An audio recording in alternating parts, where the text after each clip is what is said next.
This week, the former chairman was criticised by the House of Commons financial watchdog following a critical report last month. The LEP has now been disbanded, and a new board will advise the mayor, who has ambitions to expand into Norfolk and Suffolk. Earlier this week, the chair of that LEP faced tough questions from MPs on the Public Accounts Committee. What we have is governance that was opaque, minutes that were not taken readily and not particularly accessible or published in time. Why have you resigned? Why have I resigned? I've resigned because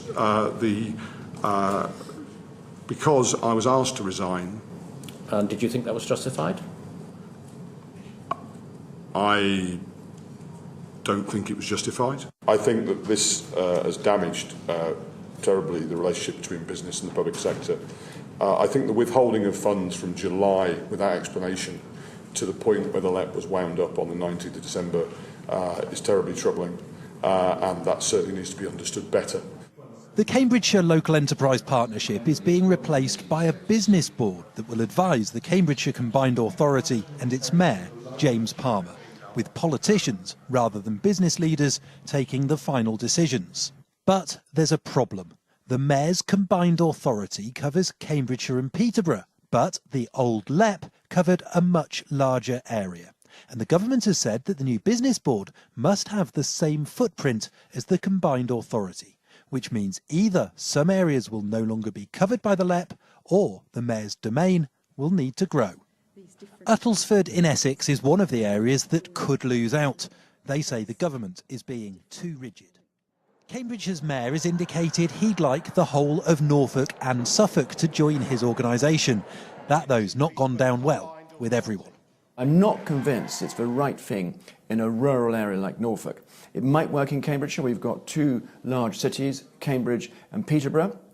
But why change something that works very well already? And why let Norfolk be taken over by Cambridgeshire?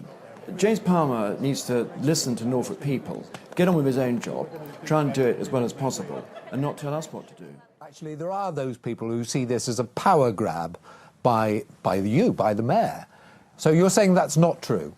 Look, what we had up until December was a completely ineffectual LEP, a LEP that wasn't able to invest into its area, that wasn't working to a governance arrangement that we found was financially inept and not delivering for the people of Cambridgeshire and the surrounding area. So, as you could say to some who were perhaps involved before, they might be feel their noses are put out of joint. I'm not sure. I'm not really. I wasn't ever a member of the LEP, so I don't know who these individuals may be. My job as mayor is to make sure if there's money available for the area that I represent, that it's going directly to where it needs to go. That wasn't happening. Somebody had to make a difference. Somebody had to get involved and sort out the problem. I managed to get in and do that. That's my job. So you would like to expand beyond the area that you're covering now? I think that we've had this conversation before. I've certainly never hid my light under a bushel regarding the combined authority.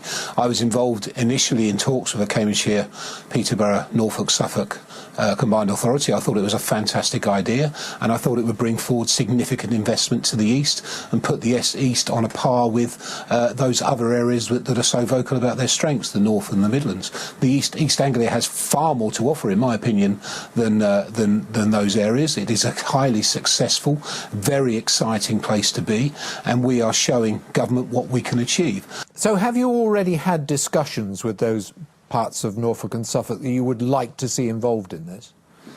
It's not really a question of what I would like. It's a question of whether those areas that are linked to us through the LEP would like to be part of what we're trying to achieve. Clearly, we have a growth agenda. We have a need to provide housing for the people of Cambridgeshire and Peterborough, a tangible need. We have massive business growth in the area, very exciting life science sector, and clearly our agriculture sector is as strong as it has ever been. And the people who work in those businesses don't just come from Cambridgeshire and Peterborough. So obviously there is mutual benefit here. Clearly I've been in conversation with other leaders, and we have to see where those go. And the tone of those conversations went along the lines of, yeah, we think it's a good idea too, did it? Well, people don't approach you if they're not interested in what you're doing. So one would suggest that they've looked at the combined authority, the ability of the combined authority to make a difference, the funding that's coming from government that was initially given, and of course the funding that came through the budget, and they've perhaps thought that they want to be part of it. We all have similar problems. It's not just Cambridgeshire and Peterborough in the east that has infrastructure problems. Stuart, you know that as well as I do. You've lived here long enough. So our job is to improve the lives of the people that live here. If others want to join in with us, then I'm open to that.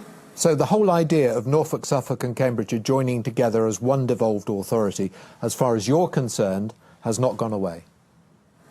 Absolutely not. But it's not my decision. You know, that I can't force, and nor would I even try to or wish to force authorities to be part of what we're trying to achieve. This is something, as I said, if people, other authorities want to be part of the success story that is Cambridgeshire and Peterborough, then they need to come and talk to me, but they need to be of a similar mind. James, I think, is involved in a power grab here. I do think that the folding of the local enterprise partnership into the combined authority has not been a happy story for Cambridgeshire. And I think it's actually, as Mark Lloyd said at the end there, a lot of damage has been done to relationships, particularly in and around Cambridge. But it's been a sorry saga, this attack on the local enterprise partnership. It's done, I would say, considerable harm to a lot of the relationships, particularly with the universities, who are, of course, very important in terms of the research sector. Well, I can understand that feeling, but let's go back to this point about whether Cambridgeshire looks towards the east. Actually, everybody wants a bit of Cambridge. I was no great fan of the local enterprise partnerships, frankly. They were cobbled together when the coalition got rid of the regional development agencies, and they were woefully under-resourced, which has led to a lot of these problems.